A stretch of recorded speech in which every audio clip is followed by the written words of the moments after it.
Hello friends, welcome to GK mind game. ಪ್ರಶ್ನೆಗಳ ಸಂಪೂರ್ಣ ಮಾಹಿತಿಗಾಗಿ ವಿಡಿಯೋನ ಎಲ್ಲೂ ಸ್ಕಿಪ್ ಮಾಡದೆ ಕಂಪ್ಲೀಟಾಗಿ ನೋಡಿ.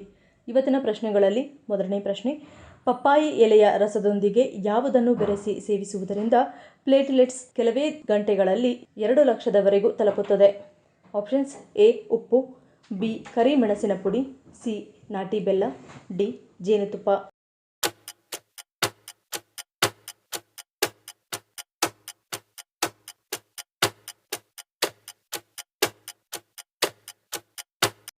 ಸರಿಯಾದ ಉತ್ತರ ಆಪ್ಷನ್ ಡಿ ಜೇನುತುಪ್ಪ. ಪಪ್ಪಾಯಿ ಎಲೆಯ ರಸವು ಜೇನುತುಪ್ಪದೊಂದಿಗೆ ಪವಾಡದಂತೆ ಕೆಲಸ ಮಾಡುತ್ತದೆ. ಪ್ಲೇಟ್ಲೆಟ್ ಎಣಿಕೆ 12 ಗಂಟೆಗಳಲ್ಲಿ 68,000ರಿಂದ 2 ಲಕ್ಷದವರೆಗೂ ಏರುತ್ತದೆ. ಹೀಗಾಗಿ ಜ್ವರದಿಂದ ಬಳಲುತ್ತಿರುವವರು ಪಪ್ಪಾಯಿ ಎಲೆಯ ರಸದೊಂದಿಗೆ ಜೇನುತುಪ್ಪವನ್ನು ಬೆರೆಸಿ ಸೇವಿಸುವುದು ಆರೋಗ್ಯಕ್ಕೆ ಒಳ್ಳೆಯದು. ಎರಡನೇ ಪ್ರಶ್ನೆ, ಊಟಕ್ಕೆ ಮುನ್ನ ಯಾವುದನ್ನು ತಿನ್ನುವುದರಿಂದ ಹೊಟ್ಟೆಯ ಸಮಸ್ಯೆಗಳನ್ನು ದೂರ ಮಾಡುತ್ತದೆ? ಆಪ್ಷನ್ಸ್: ಎ ಓಂಕಾಳು, ಬಿ ಜೀರಿಗೆ, ಸಿ ಎಲೆ ಅಡಿಕೆ, ಡಿ ಅಂಜೂರ.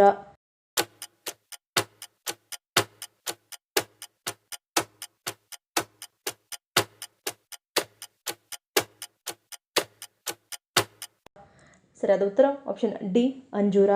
ಊಟಕ್ಕೆ ಮುನ್ನ ಅಂಜೂರ ಹಣ್ಣನ್ನು ತಿನ್ನುವುದರಿಂದ ಇದು ಗ್ಯಾಸ್, ಅಸಿಡಿಟಿ, ಮಲಬದ್ಧತೆ ದೂರ ಮಾಡುತ್ತದೆ. BP ಸಮಸ್ಯೆಯಿಂದ ಉಪಶಮನ ನೀಡುತ್ತದೆ. ರಕ್ತದಲ್ಲಿ ಹಿಮೋಗ್ಲೋಬಿನ್ ಹೆಚ್ಚಿಸಿ ರಕ್ತಹೀನತೆ ಸಮಸ್ಯೆ ನಿವಾರಿಸುತ್ತದೆ. ದೇಹದಲ್ಲಿನ ಕೆಟ್ಟ ಕೊಲೆಸ್ಟ್ರಾಲ್ ಅನ್ನು ಕಡಿಮೆ ಮಾಡಿ ರಕ್ತ ಶುದ್ಧೀಕರಣಕ್ಕೆ ಕಾರಣವಾಗುತ್ತದೆ. ಹೃದಯ ಸಂಬಂಧಿ ಕಾಯಿಲೆ, ಸಂತಾನಹೀನತೆ ಸಮಸ್ಯೆ, ಮಧುಮೇಹ, ಅಸ್ತಮಾ, ಜ್ವರ, ಕಿವಿ ನೋವು, ಹೊಟ್ಟೆ ನೋವು ಉಪಶಮನವಾಗುತ್ತದೆ. ಮೂರನೇ ಪ್ರಶ್ನೆ, ರಸ್ತೆಯಲ್ಲಿ ನಾಣ್ಯ ಅಥವಾ ದುಡ್ಡು ಸಿಕ್ಕರೆ ಇದು ಏನನ್ನು ಸೂಚಿಸುತ್ತದೆ? ಆಪ್ಷನ್ಸ್: ಎ ಹೊಸ ಆರಂಭ, ಬಿ ಲಕ್ಷ್ಮಿಯ ಆಗಮನ, ಸಿ ಕೆಡಕು, ಡಿ ಆಪತ್ತು.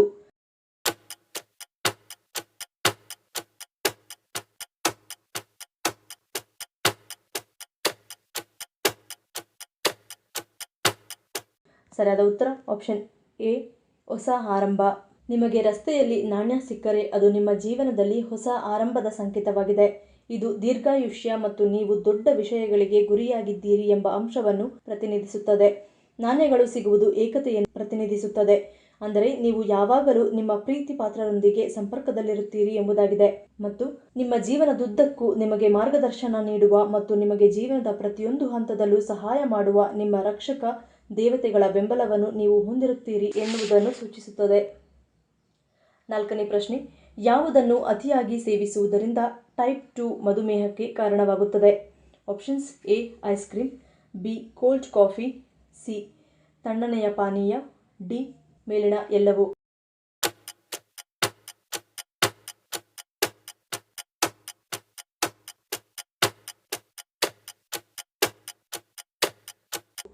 ಸರಿಯಾದ ಉತ್ತರ ಆಪ್ಷನ್ ಬಿ ಕೋಲ್ಡ್ ಕಾಫಿ. ಸೆಕೆಯಿಂದ ಉಪಶಮನ ನೀಡುವ ಹಾಗೂ ಬಾಯಿಗೆ ರುಚಿಯನ್ನು ಹೆಚ್ಚಿಸುವ ಕೋಲ್ಡ್ ಕಾಫಿ ಅನೇಕರಿಗೆ ಪ್ರಿಯವಾಗಿದೆ. ಅದರಲ್ಲಿ ಹೆಚ್ಚಿನ ಪ್ರಮಾಣದ ಸಕ್ಕರೆಯನ್ನು ಬಳಸಲಾಗುತ್ತದೆ. ಅಂತಹ ಪರಿಸ್ಥಿತಿಯಲ್ಲಿ ಕೋಲ್ಡ್ ಕಾಫಿಯನ್ನು ಅತಿಯಾಗಿ ಕುಡಿಯುವುದರಿಂದ ರಕ್ತದಲ್ಲಿನ ಸಕ್ಕರೆ ಮಟ್ಟ ಹೆಚ್ಚಾಗುತ್ತದೆ. ಇದು ಟೈಪ್ 2 ಮಧುಮೇಹಕ್ಕೆ ಕಾರಣವಾಗುತ್ತದೆ.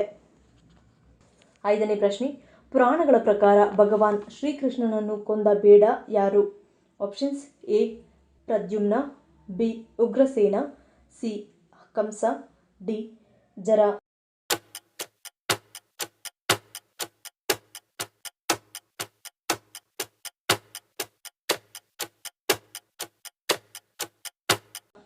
ಸರಿಯಾದ ಉತ್ತರ ಆಪ್ಷನ್ ಡಿ ಜರ. ರಾಮಾಯಣದಲ್ಲಿ ರಾಮನಾಗಿ ವಾಲಿಯನ್ನು ಕೊಂದಾಗ ವಾಲಿಗೆ ಮುಂದಿನ ಅವತಾರದಲ್ಲಿ ನೀನು ನನ್ನನ್ನು ಕೊಲ್ಲುವಂತೆ ಎಂದು ಮಾತು ನೀಡಿರುತ್ತಾನೆ. ಅದರಂತೆಯೇ ಜರ ಎಂಬ ಬೇಡನಾಗಿ ಜನ್ಮ ತಾಳಿದ ವಾಲಿಯು ಕೃಷ್ಣನ ಕಾಲಿನ ಹೆಬ್ಬೆರಳನ್ನು ಜಿಂಕೆ ಎಂದು ಭಾವಿಸಿ ಬಾಣ ಹೊಡೆಯುತ್ತಾನೆ. ಇದರಿಂದ ಶ್ರೀಕೃಷ್ಣನು ಸಾವನ್ನಪ್ಪುತ್ತಾನೆ. ಆರನೇ ಪ್ರಶ್ನೆ, ಮಾನವ ದೇಹದ ಅತಿ ದೊಡ್ಡ ಜೀವಕೋಶ ಯಾವುದು? ಆಪ್ಷನ್ಸ್: ಎ ಕಾಂಡಕೋಶ, ಬಿ ಮೂಳೆಕೋಶ, ಸಿ ಮೊಟ್ಟೆ ಕೋಶ, ಡಿ ಕೆಂಪು ರಕ್ತ ಕಣ.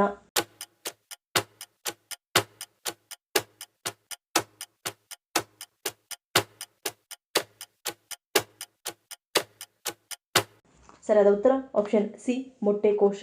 ಮಾನವ ದೇಹದಲ್ಲಿನ ಅತಿ ದೊಡ್ಡ ಕೋಶವೆಂದರೆ ಅದು ಮೊಟ್ಟೆಯ ಕೋಶ. ಜೀವಕೋಶದ ಸರಾಸರಿ ಗಾತ್ರವು ಸರಿಸುಮಾರು 0.15 ಮಿಲಿಮೀಟರ್ಗಳಿಂದ 0.2 ಮಿಲಿಮೀಟರ್ಗಳಷ್ಟಿರುತ್ತದೆ. ಇದು ಹೆಣ್ಣು ಸಂತಾನೋತ್ಪತ್ತಿ ಕೋಶವಾಗಿದೆ. ಮಾನವನ ಸ್ತ್ರೀ ದೇಹದಲ್ಲಿನ ಅಂಡಾಣು ಅಥವಾ ಮೊಟ್ಟೆಯ ಕೋಶವು ಸೂಕ್ಷ್ಮದರ್ಶಕವಿಲ್ಲದೆ ಬರಿಗಣ್ಣಿನಿಂದ ವಿಶಿಷ್ಟವಾಗಿ ಗೋಚರಿಸುತ್ತದೆ. 7ನೇ ಪ್ರಶ್ನೆ, ನಮ್ಮ ದೇಹದಲ್ಲಿ ನಿದ್ರೆಗೆ ಕಾರಣವಾಗುವ ಮುಖ್ಯವಾದ ಹಾರ್ಮೋನ್ ಯಾವುದು? Options: A testosterone, B oestrogen, C melatonin, D cortisol.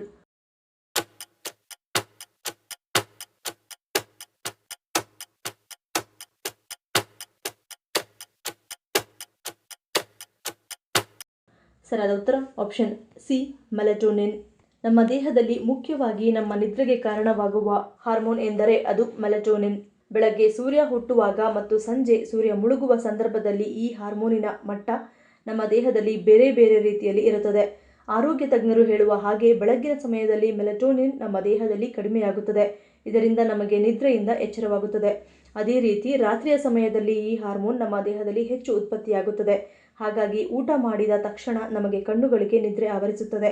ಇದರ ಜೊತೆಗೆ ಇನ್ನೊಂದು ವಿಷಯ ಎಂದರೆ ಚಳಿಗಾಲ ಮತ್ತು ಬೇಸಿಗೆ ಕಾಲ. ಚಳಿಗಾಲದಲ್ಲಿ ಹಗಲು ಕಡಿಮೆ ಅವಧಿ ಮತ್ತು ರಾತ್ರಿಯ ಸಮಯ ಹೆಚ್ಚಿನ ಅವಧಿಯಲ್ಲಿ ಇರುತ್ತದೆ. ಹಾಗಾಗಿ ಈ ಸಮಯದಲ್ಲಿ ಜನರು ಹೆಚ್ಚು ನಿದ್ರೆ ಮಾಡುತ್ತಾರೆ ಎಂದು ಹೇಳಲಾಗುತ್ತದೆ. 8ನೇ ಪ್ರಶ್ನೆ, ಯಾವುದನ್ನು ಅತಿಯಾಗಿ ಬೇಯಿಸಿ ತಿನ್ನುವುದರಿಂದ ನಮ್ಮ ದೇಹದಲ್ಲಿ ಕ್ಯಾನ್ಸರ್ ಸೆಲ್ಸ್ಗಳು ಉತ್ಪತ್ತಿಯಾಗಲು ಕಾರಣವಾಗುತ್ತದೆ? ಆಪ್ಷನ್ಸ್: ಎ ಮೊಟ್ಟೆ, B mutton, C mushroom, D ಬಾದಾಮಿ.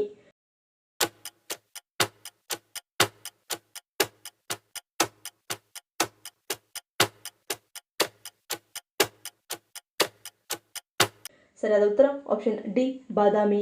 ಬಾದಾಮಿಯನ್ನು ಅತಿಯಾಗಿ ಬೇಯಿಸಿದಾಗ, ವಿಶೇಷವಾಗಿ ಹೆಚ್ಚಿನ ತಾಪಮಾನದಲ್ಲಿ ಹುರಿದಾಗ ಅವು ಅಕ್ರಿಲಾಮೈಡ್ ಅನ್ನು ಉತ್ಪಾದಿಸುವ ರಾಸಾಯನಿಕ ಬದಲಾವಣೆಗಳಿಗೆ ಒಳಗಾಗುತ್ತವೆ. ಅಕ್ರಿಲಾಮೈಡ್ ಒಂದು ಸಂಭಾವ್ಯ ಹಾನಿಕಾರಕ ವಸ್ತುವಾಗಿದ್ದು ಪ್ರಾಣಿಗಳ ಅಧ್ಯಯನದಲ್ಲಿ ಕ್ಯಾನ್ಸರ್ಗೆ ಸಂಬಂಧಿಸಿದೆ. ಅಕ್ರಿಲಾಮೈಡ್ ರಚನೆಯನ್ನು ಕಡಿಮೆ ಮಾಡಲು ಬಾದಾಮಿಯನ್ನು ಕಡಿಮೆ ತಾಪಮಾನದಲ್ಲಿ ಹುರಿಯುವುದು ಅಥವಾ ಕಚ್ಚಾ ಬಾದಾಮಿಗಳನ್ನು ಸೇವಿಸುವುದು ಆರೋಗ್ಯಕ್ಕೆ ಉತ್ತಮ ಎನ್ನಲಾಗುತ್ತದೆ. 9ನೇ ಪ್ರಶ್ನೆ, ನಮ್ಮ ದೇಹದಲ್ಲಿರುವ ಕೆಟ್ಟ ಅಥವಾ ಆಮ್ಲಯುಕ್ತ ಗಾಳಿಯನ್ನು ಹಿಡಿದಿಟ್ಟುಕೊಳ್ಳುವುದರಿಂದ ಏನಾಗುತ್ತದೆ? ಆಪ್ಷನ್ಸ್: ಎ ಹೊಟ್ಟೆ ನೋವು, ಬಿ ಅತಿಸಾರ, ಸಿ ತಲೆನೋವು, ಡಿ ಮೇಲಿನ ಎಲ್ಲವೂ.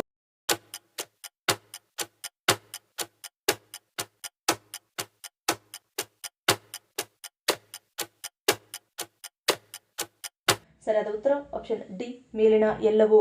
ಹೆಚ್ಚಿನ ಸಮಯದವರೆಗೂ ಹೂಸನ್ನು ಹಿಡಿದಿಟ್ಟುಕೊಳ್ಳುವುದರಿಂದ ಇದು ತಲೆನೋವು, ಹೊಟ್ಟೆ ನೋವು ಮತ್ತು ಹೊಟ್ಟೆಯಲ್ಲಿನ ಸ್ನಾಯುಗಳ ಸೆಳೆತ ಹಾಗೂ ಅತಿಸಾರದಂತಹ ಸಮಸ್ಯೆಗಳಿಗೆ ಕಾರಣವಾಗುತ್ತದೆ.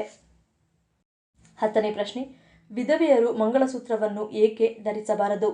ಆಪ್ಷನ್ಸ್: ಎ ಧಾರ್ಮಿಕ ಆಚರಣೆ, ಬಿ ಅಡಚಣೆ, ಸಿ ಮೂಢನಂಬಿಕೆ, ಡಿ ಭಾವನಾತ್ಮಕತೆ.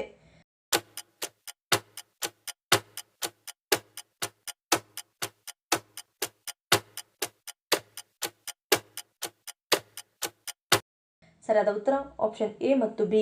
ಮಂಗಳಸೂತ್ರವನ್ನು ಪತಿ ತನ್ನ ಕೈಗಳಿಂದ ಮಹಿಳೆಯ ಕುತ್ತಿಗೆಗೆ ಇಚ್ಛೆಯಿಂದ ಇಡುತ್ತಾನೆ. ಆದ್ದರಿಂದ ಇದು ಗಂಡನ ಆಸೆಗೆ ಸಂಬಂಧಿಸಿದ ಅಲೆಗಳನ್ನು ಹೀರಿಕೊಳ್ಳುತ್ತದೆ.